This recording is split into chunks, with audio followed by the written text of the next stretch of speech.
Assalamualaikum warahmatullahi wabarakatuh, rekan-rekan mahasiswa UT, Universitas Terbuka dimanapun Anda berada. Perkenalkan saya Yuli Indasari SMMM. Izinkan saya pada video kali ini membagikan tips dan trik untuk menulis artikel ilmiah yang simple dan juga bisa dikerjakan dalam jangka waktu yang cepat. Nah, tips membuat ide penelitian yang simple, yang pertama adalah coba rekan-rekan carilah dua variabel penelitian yang ingin diteliti. Jadi fokus ke dua penelitian saja, dua variabel penelitian saja. Jadi pengaruh A ke B atau pengaruh X ke Y. Misalnya di sini saya ambil contoh, bagaimana pengaruh layanan COD pada keputusan pembelian Gen Z. Misalnya, berarti X-nya adalah layanan Shopee COD, Y-nya adalah keputusan pembelian, kemudian objeknya adalah Gen Z.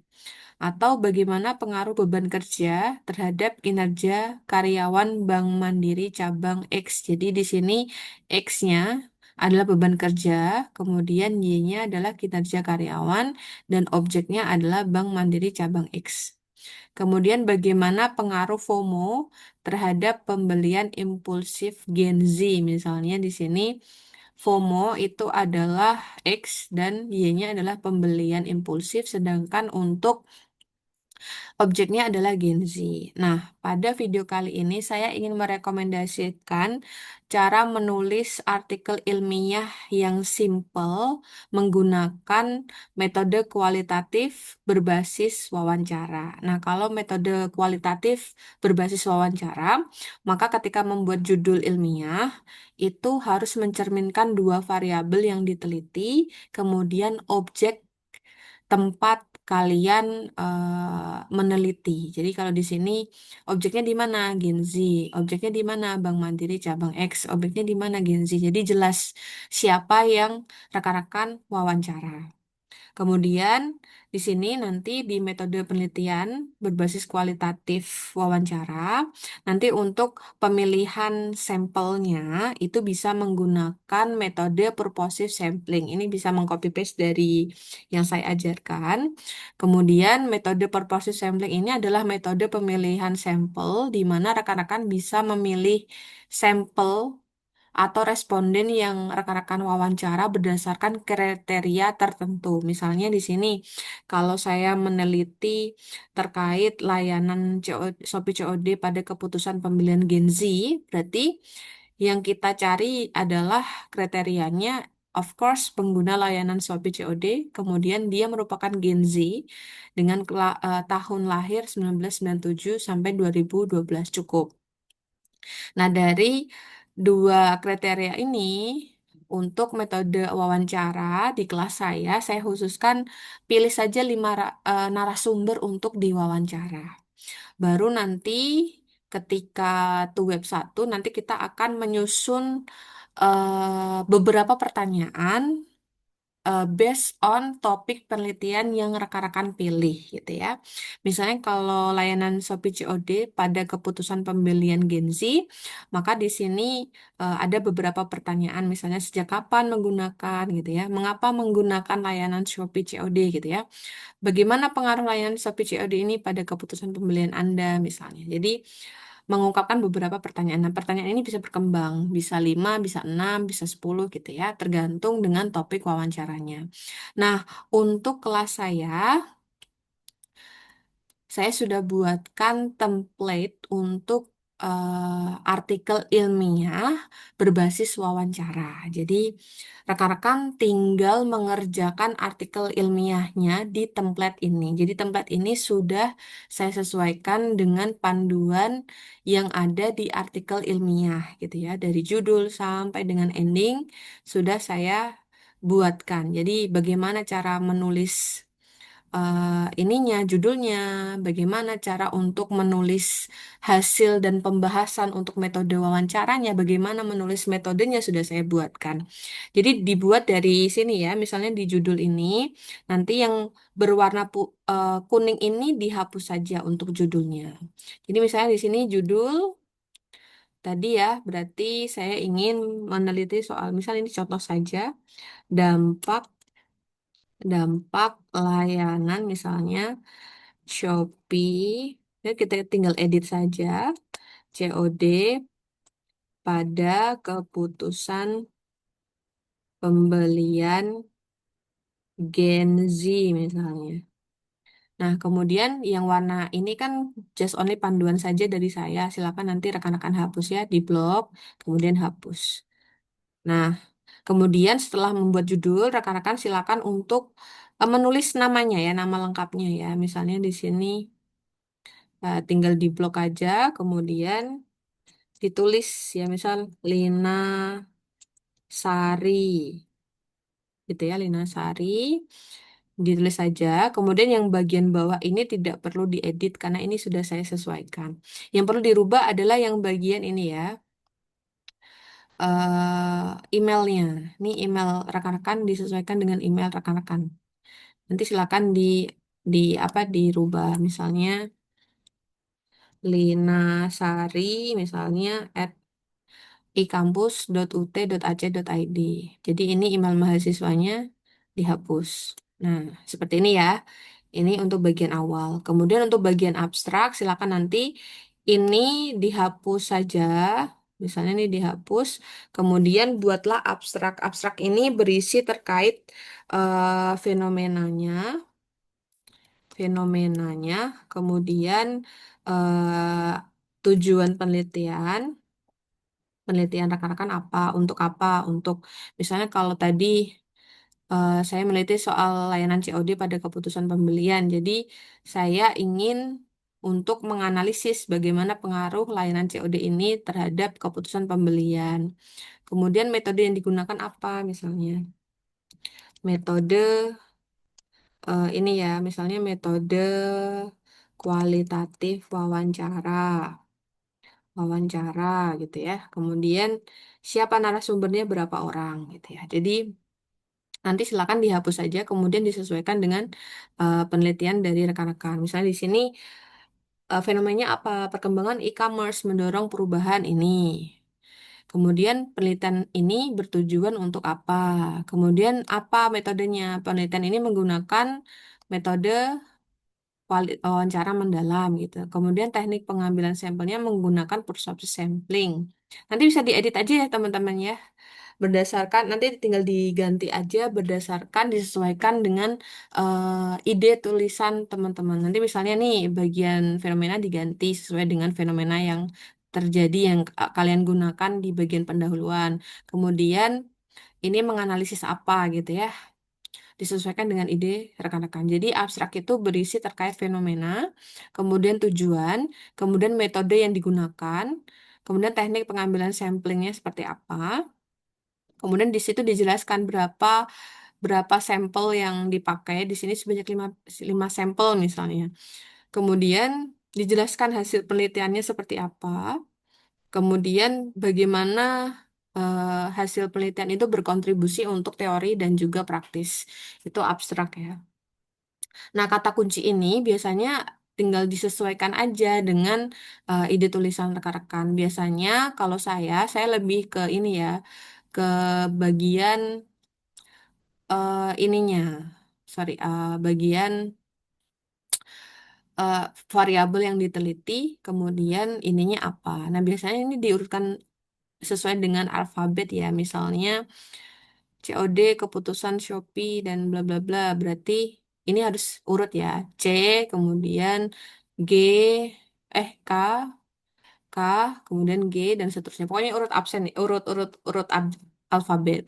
Kemudian setelah membuat pendahuluan, silakan buat pendahuluan yang itu berisi terkait urgensi penelitian dengan minimal 10 referensi pendukung dari 5 tahun terbaru. Jadi referensi atau yang kalian kutip itu harus dari 5 tahun terakhir. Ya berarti tahun 2020 lah minimal ya sampai 2026. Nah, cara menulis pendahuluan itu harus dimulai dari fenomenanya, kemudian memunculkan objek penelitian yang diteliti, kemudian memunculkan variabel penelitian yang diteliti, dan diakhiri dengan tujuan penelitian. At least pendahuluanmu berisi terkait ini. Tapi ada tips dari saya buatkan tips video cara membuat pendahuluan secara cepat ya. Jadi Nanti pendahuluan yang sudah kalian dapatkan dari video tersebut, silakan untuk coba disesuaikan dengan panduan ini. Jadi rekan-rekan nggak pure mendapatkan itu dari ini ya, dari AI.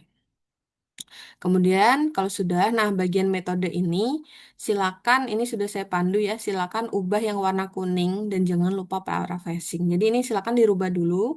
Ini sudah saya buatkan template cara menjelaskan metode kalau menggunakan wawancara. Nanti silakan rubah yang warna kuning saja. Tapi setelah merubah yang warna kuning saja, silakan nanti rekan-rekan paraphrasing lagi ya, supaya tidak sama antara student satu dengan student yang lain.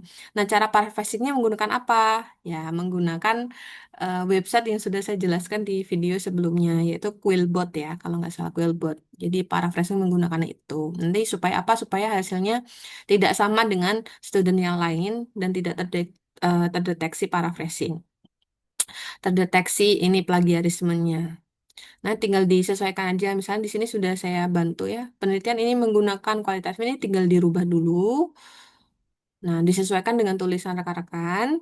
Kemudian dengan ide tulisan rekan-rekan, kemudian baru paraphrasing ke Quillbot ya. Baru kalian dari Quillbot itu nanti silakan lanjutkan lagi, copy paste lagi hasilnya di sini. Jadi supaya tidak sama. Nah, hasil dan pembahasan ini untuk metode wawancara, cara menulisnya seperti ini ya. Jadi tinggal dirubah aja yang warna kuning. Kemudian ini 5 orang narasumber yang rekan-rekan pilih itu latar belakangnya seperti apa? Apakah dia berpekerjaan? Misalnya kalau karyawan ini dia di apa, di mana, di bagian apa, di jabatan apa, kemudian usianya pada rentan berapa gitu ya. Dijelaskan. Nah, kemudian dibuatkan tabel profil narasumbernya. Nah, karena ada 5 narasumber, berarti ini kasih inisial aja, nggak usah disebutkan nama lengkap gitu ya. Kalau di artikel itu nggak perlu seperti itu. Nanti disebutkan inisial atau kodenya, silakan nanti dibuat kode apa gitu ya. Kemudian usia, nah dari usia, tahun lahir, kemudian pekerjaan, ini disesuaikan ya. Pekerjaannya apa gitu ya. Kalau misalnya, Bu, kalau saya nggak meneliti soal pengguna Shopee, berarti nggak perlu ya, Bu? Oh iya, ini nggak perlu, berarti dihapus aja. Jadi disesuaikan, misalnya nama, usia, gitu, tahun lahir, pekerjaan, gitu ya. Misalnya kalau dia ada ya yang meneliti soal JKN, mobil JKN ya, berarti dia pengguna mobil JKN nggak, gitu ya. Misalnya sejak kapan menggunakan mobil JKN-nya, tahun berapa misalnya. Itu coba rekan-rekan untuk analisis profilnya. Sudah berapa lama misalnya lama penggunaan mobil JKN di sini diganti ya. Bisa. Jadi disesuaikan. Kalau misalnya saya meneliti soal ini Bu, kepuasan di atau pengalaman kerja di ini di Bank Mandiri misalnya ada salah satu kemarin kayaknya yang meneliti soal itu. Jadi berarti ini pekerjaannya, kemudian lama kerjanya berapa kan gitu ya. Jadi harus di profil narasumber ini disesuaikan dengan ide tulisan rekan-rekan.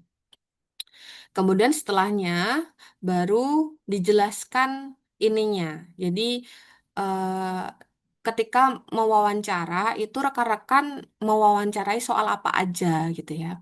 Itu harus disebutkan. Misalnya di sini sejak kapan responden menggunakan layanan COD? 1, 2, 3, ada 3 pertanyaan ya, 5 pertanyaan. Jadi ini disebutkan dalam proses wawancara, peneliti mengajukan beberapa pertanyaan utama. Pertanyaannya apa aja nih? Nah, ini disebutkan di sini. Kemudian hasilnya dirangkum dalam tabel 2. Nah, misalnya di sini, ini daftar pertanyaan berarti disesuaikan dengan pertanyaan rekan-rekan. Kemudian jawaban narasumber ini A, B, C, D. Ini adalah kodenya disesuaikan dengan nama inisial atau kode yang rekan-rekan bikin untuk masing-masing narasumber. Setelah itu dijawab. Nah, ketika ini jawaban narasumber, ini silakan dijawab dengan bahasa yang baik ya. Jadi bukan dengan bahasa narasumbernya ya. Misalnya kalau gue gitu-gitu jangan jangan dijawab gue begini-begini jangan ya. Pakai bahasa yang baik yang memang itu eh, walaupun dengan bahasa yang berbeda tapi itu menjelaskan jawaban narasumber ya. Jadi bukan yang kalau narasumbernya pakai gue, lu, di sini juga gue, lu, jangan ya. Jadi pakai bahasa yang baik dan kalau bisa diringkas ya, boleh. Diboleh atau menggunakan bahasa mereka tapi dengan bahasa yang diperhalus oleh kita. Jadi jangan langsung menggunakan bahasa yang sesuai dengan yang digunakan oleh narasumber ya. Jadi dirangkum wawancaranya based on pertanyaan setiap pertanyaan. Kemudian setelah itu masuk ke bagian pembahasan. Nah, pembahasan ini sudah saya buatkan ini ya. Buatlah analisis ringkasan. Jadi kalian analisis nih, sejak kapan responden menggunakan layan. Jadi analisisnya untuk apa, Bu? Analisisnya adalah untuk setiap pertanyaan yang sudah kalian ajukan ke narasumber tersebut. Jadi kalau di sini nilai sejak kapan menggunakan ini gitu ya. Kemudian kalian coba untuk pertanyaan ini mayoritas narasumber menjawab bahwa ternyata mereka mulai menggunakan layanan COP COD itu sejak tahun bla bla bla bla. Sudah lama, sudah sekitar berapa tahun nih mayoritas? Oh, sudah 3 tahun ke atas nih mereka menggunakan Shopee COD misalnya. Jadi coba diringkas kemudian dianalisis dari jawaban tersebut. Kira-kira majority dari mereka menggunakan Shopee COD itu berapa lama gitu ya. Kalian analisis. Kalau misal patokannya dari sampai 2026. Kemudian alasan kenapa gitu ya. Mayoritas menggunakan Shopee COD supaya bisa apa? Supaya bisa mengecek dulu ininya, supaya bisa mengembalikan kalau misalnya ininya ini gitu ya. Barangnya nggak sesuai dan lain sebagainya. Disebutin aja dan kemudian dianalisis sampai pertanyaan terakhir gitu ya. Kemudian kalau sudah baru masuk ke simpulan dan saran. Simpulan dan saran ini berarti harus menjawab pertanyaan rekan-rekan di atas. Nah, pertanyaannya apa? Rekan-rekan di bagian pendahuluan kan tadi sudah saya jelaskan harus ada tujuan. Nah, tujuannya adalah menganalisis bagaimana pengaruh layanan. Nah, berarti hasil kesimpulan dan saranmu itu harus menjawab ini gitu ya. Harus menjawab ini. Kemudian sarannya apa untuk teori gitu ya. Sarannya apa untuk barangkali untuk teori harus diperluas lagi untuk narasumbernya supaya lebih komplit menggunakan kuantitatif ya. Kalau tadi kan kualitatif. Bagaimana kalau menggunakan kuantitatif diuji secara kuantitatif gitu ya. Dengan apa objek yang lebih besar, jumlah objek yang lebih besar. Gen Z tapi besar lagi kan tadi cuma 5 misalnya. Kemudian sarannya apa untuk yang bagian praktis? Oh, berarti ternyata layanan COD itu sangat berguna terutama untuk menyasar generasi Z gitu ya. Jadi alangkah baiknya untuk layanan COD ini lebih ditingkatkan lagi misalnya untuk e-commerce yang menggunakan COD misalnya. Jadi simpulan dan saran ini simpulannya harus menjawab tujuan penelitian rekan-rekan. Kemudian untuk sarannya itu harus memberikan saran untuk teoritis, untuk dunia akademisi dan juga untuk eh, ini ya dunia praktisi. Nah, untuk bagian daftar pustaka ini saya sudah mengajarkan ya ada video khusus cara menggunakan Google Scholar ya, eh, bagian kutip di Google Scholar untuk membuat daftar pustaka secara instan dan cara pembuatannya. Nah, saya ingatkan bahwa yang kalian kutip di atas ya, di atas ini di atas di atas subbab daftar pustaka ini harus ada daftar pustakanya. Misalnya di sini ada si Ananda. Ini ya, misalnya di sini ada Ananda. Berarti di atas juga ada kutipannya Ananda gitu ya. Jangan sampai biasanya nih student itu seringkali membuatnya ini ya, tidak apa ya, tidak konsisten dan juga kadang ada banyak yang kelewatan. Jadi yang kalian kutip itu harus ada daftar pustakanya. Makanya saya sarankan ketika membuat atau mengutip sesuatu, misalnya di sini di pendahuluan dikutip misalnya ya, si Pratama dan Hidayat nih ketika menulis titik Pratama dan Hidayat, daftar pustakanya Pratama Hidayat itu langsung kalian masukkan ke sini, ke bawah sini, misalnya Pratama dan Hidayat. Tadi Pratama dan Hidayat, koma sama Sari. Misalnya dua itu, berarti ketika selesai menulis kutipan, langsung mengerjakan daftar pustaka. Jadi daftar pustaka itu pengerjaannya bukan di akhir. Justru daftar pustaka itu pengerjaannya beriringan dengan ketika rekan-rekan mengerjakan pendahuluan, ketika rekan-rekan mengerjakan metodologi, hasil dan pembahasan gitu ya. Jadi Supaya apa? Supaya nanti di ending kalian nggak kesusahan untuk mencari artikel-artikel yang kalian rujuk gitu ya, yang kalian sudah kutip. Karena biasanya ini referensinya hilang dan itu, Bu, referensi saya hilang dua, tiga gitu ya. Biasanya saya akan cek. Ini juga menjadi salah satu bentuk apa ya? Bentuk penilaian apakah yang kalian kutip itu ada di daftar pustaka dan biasanya ini membutuhkan waktu berhari-hari untuk merevisi berkali-kali. Kan sayang banget ya waktunya gitu ya yang biasanya buat apa ya buat merevisi plagiarisme atau merevisi AI detektor tapi ternyata harus digunakan untuk merevisi daftar pustakanya gitu ya. Jadi silakan nanti rekan-rekan mengerjakan daftar pustaka beriringan dengan pengerjaan subbab-subbab di atasnya. Jadi itu untuk tips dan trik mengerjakan artikel ilmiah berbasis metode wawancara. Semoga bermanfaat. Saya akhiri. Wassalamualaikum warahmatullahi wabarakatuh.